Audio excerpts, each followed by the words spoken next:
Assalamualaikum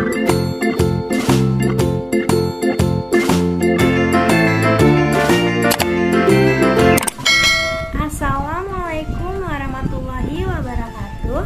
Halo semua, perkenalkan nama saya Ayu Putri Asari dari kelas 5F mata kuliah Pendidikan Multikulturalisme dari Universitas Muhammadiyah Profesor Dr. Hamka, program studi Pendidikan Guru Sekolah Dasar.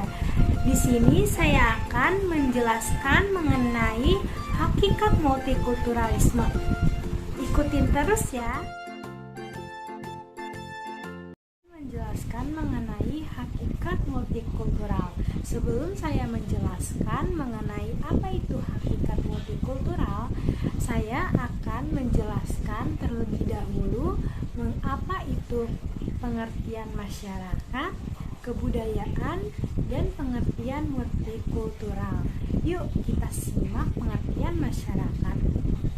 Masyarakat adalah sekelompok makhluk hidup yang terjalin erat karena sistem tertentu, tradisi tertentu, konvensi, dan hukum tertentu yang sama serta mengarah pada kehidupan yang kolektif. Sistem dalam masyarakat saling berhubungan antara satu manusia dengan manusia lainnya. Pengertian kebudayaan merupakan perilaku yang dimiliki manusia sebagai ciri makhluk sosial yang dapat dijadikan sebagai acuan dalam bertingkah laku. Apa itu pengertian multikulturalisme? Multi artinya banyak, sedangkan kulturalisme artinya aliran atau ideologi budaya. Multikulturalisme berarti pandangan yang mengakomodasikan banyak aliran atau ideologi budaya. Multikulturalisme mengkonsepkan pandangan terhadap keanekaragaman kehidupan di dunia ataupun kebijakan kebudayaan yang menekankan tentang penerimaan terhadap adanya keragaman dan berbagai macam budaya di dalam realitas masyarakat. Di dalam realitas masyarakat menyangkut nilai-nilai sistem sosial, praktik budaya, adat, kebiasaan, dan filosofi politik dianut dalam konteks tertentu. Tadi sudah dijelaskan apa itu masyarakat, kebudayaan, dan multikultural. Indonesia patut menerapkan filosofi multikulturalisme karena Indonesia sungguh kaya akan perbedaan. Indonesia berbeda dalam aspek etnis, budaya, agama, dan ras. Ini semuanya terjadi karena negeri kita memiliki kondisi geografis, iklim, dan lingkungan alam yang berbeda-beda. Jawa beda dengan Sumatera, Kalimantan beda dengan Sulawesi, Papua beda dengan Jawa, Flores beda dengan Sumatera, Timor berbeda dengan Bali, dan sebagainya. Semuanya ini memungkinkan suku etnis di Indonesia berbeda dalam dimensi sosial, budaya, agama, spiritual, adat, tradisi, kebiasaan, pola pikir, pola perilaku, dan lain-lain. Multikulturalisme perlu terus disadari, dihayati, dan diperjuangkan dalam praktis hidup Indonesia menuju kebaikan bersama sebagai negara bangsa.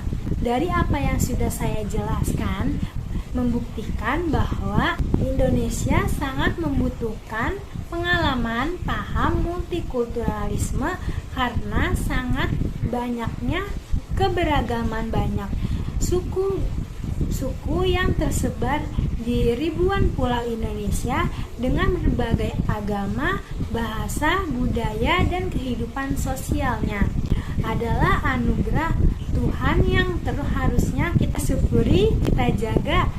Sekian penjelasan dari saya. Di sini saya akan mewawancarai seorang narasumber yang berbeda suku budaya berikut.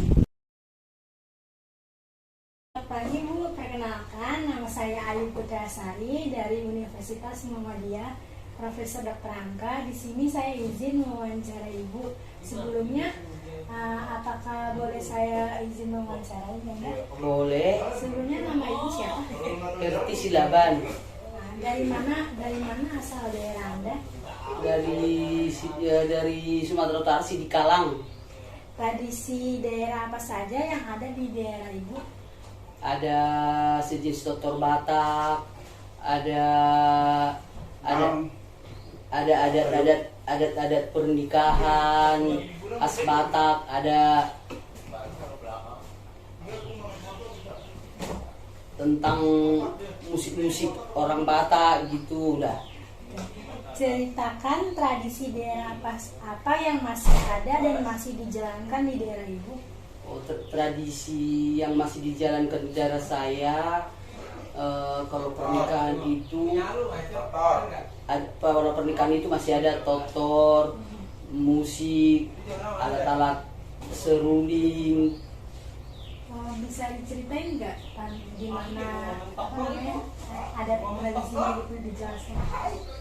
Ya kalau ada satu pesta pernikahan, diulosi, pengantinnya diulosi, habis pengantinnya diulosi, ya dibikin musik, manoktor semua, istilahnya bukan manoktor namanya, itu istilahnya menari. Jadi dalam menari itu bisa kita menyumbang uang buat yang manoktor itu, nyawer namanya, nyawer gitu. Lalu bagaimana pandangan terhadap tradisi kebudayaan yang ada di daerah ibu? Pandangan ya? Ya. Ya pandangan kita ya positif, karena memang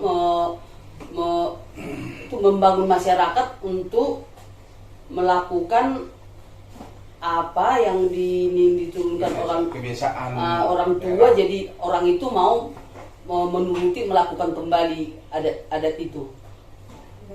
Apakah masyarakat di sana yang bukan daerah asal atau mendatang bisa menerima dan saling menghargai keberagaman yang ada? Karena orang yang pendatang itu menghargai adat yang ada di situ, di tempat itu, jadi orang itu sangat menerima dan bisa bersatu, bisa bekerja sama. Apakah ada sanksi di keluarga Anda jika tidak menerapkan salah satu tradisi kebudayaan di daerah tersebut? Tidak ada. Tidak ada. Oke, baik, terima kasih Bu atas wawancaranya. Sekian. Assalamualaikum warahmatullahi wabarakatuh. Waalaikumsalam warahmatullahi wabarakatuh. Perkenalkan, nama saya Ayu Putri Asari dari Universitas Muhammadiyah Profesor Dr. Hamka. Sebelumnya, nama Mas siapa? Nama saya adalah Rehan Saputra. Sebelumnya saya izin mewawancarai tentang tradisi adat yang ada di daerah Anda. Apakah dibolehkan? Boleh. Sebelumnya dari manakah asal Anda? Oh, dari Surabaya, Jawa Timur. Baik. Tradisi dari apa saja yang ada di daerah Jawa Timur? Tradisi di Surabaya itu terdiri dari pitonan, temu manten, sama sedekah bumi. Baik, pertanyaan selanjutnya, ceritakanlah tradisi daerah apa yang masih ada dan masih dijalankan di daerah Jawa Timur. Sebenarnya ada sedekah bumi juga ada, tapi yang lebih sering dilakukan oleh warga Surabaya itu pitonan. Bisa dijelaskan gimana ada tradisinya? Ya, pitonan itu merupakan tradisi upacara selamatan yang dilakukan oleh masyarakat Kota Surabaya untuk merayakan kelahiran anak yang sudah menginjak usia 7 bulan. Tradisi pitonan juga dilakukan sebagai wujud rasa syukur atas kelahiran sang buah hati yang sudah diberkahi hingga umur 7 bulan. Dan tradisi pitonan ini juga bertujuan mendoakan keselamatan, rezeki, serta masa depan sang anak. Lalu bagaimana pandangan terhadap tradisi kebudayaan tersebut?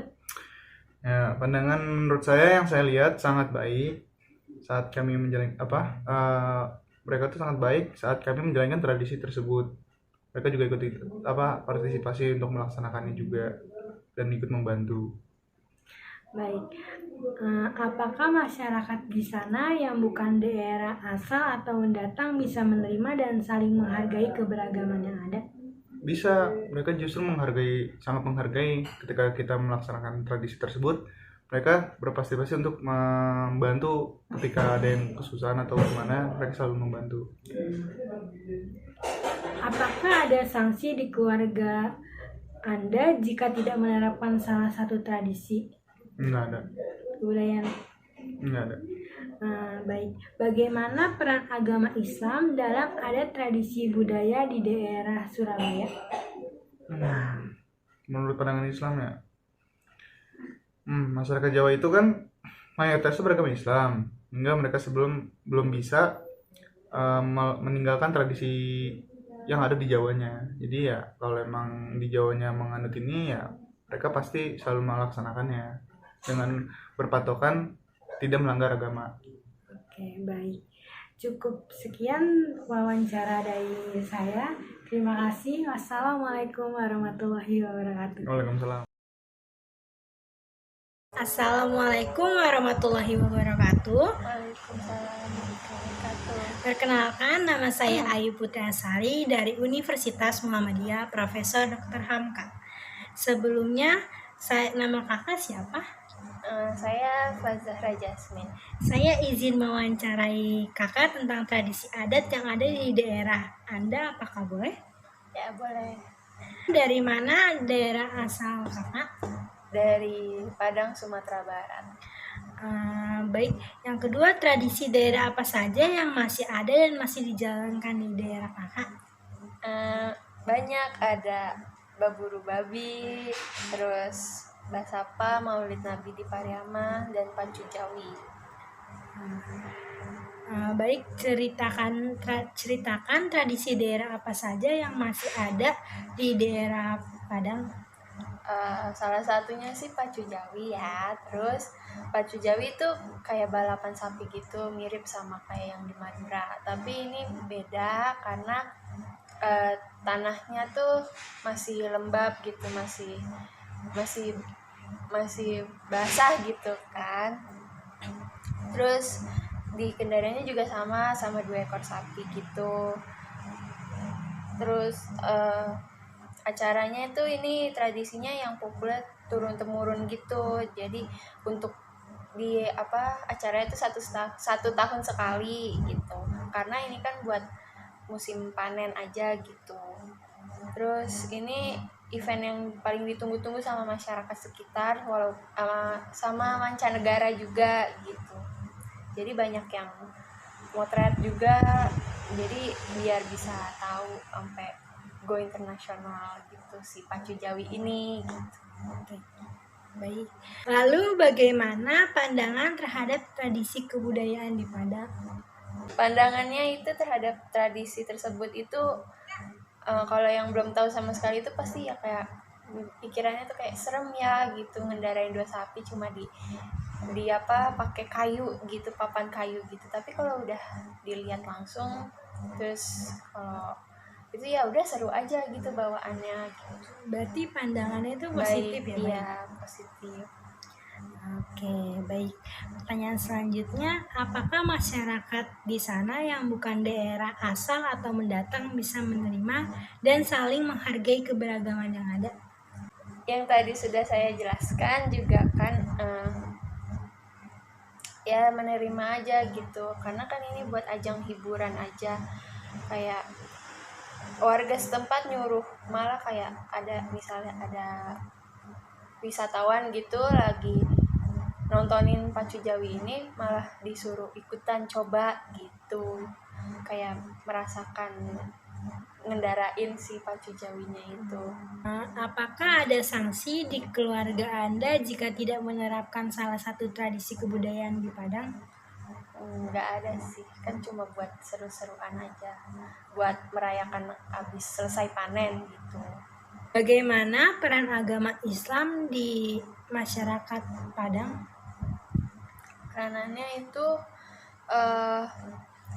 sangat penting ya, karena kan mayoritas tuh agamanya Islam kan ya. Jadi kayak musola, masjid itu masih jadi sumber pusat belajar buat anak-anak gitu ya, sama kayak di Jakarta gitu, tapi kayak agak lebih sedikit kental gitu, nggak kayak sekental di Aceh. gitu. Terima kasih Kak, sudah cukup pertanyaannya. Nah, sekian dari saya. Assalamualaikum warahmatullahi wabarakatuh. Waalaikumsalam warahmatullahi wabarakatuh. Jadi dapat disimpulkan bahwa masyarakat multikultural adalah suatu masyarakat yang terdiri atas banyak struktur kebudayaan. Akar dari multikulturalisme adalah kebudayaan. Banyaknya struktur kebudayaan ini disebabkan banyaknya suku bangsa yang mempunyai struktur budaya sendiri yang berbeda dengan budaya suku bangsa lain. Nah, segitu dulu penjelasan dari saya mengenai apa itu hakikat multikulturalisme. Semoga bermanfaat.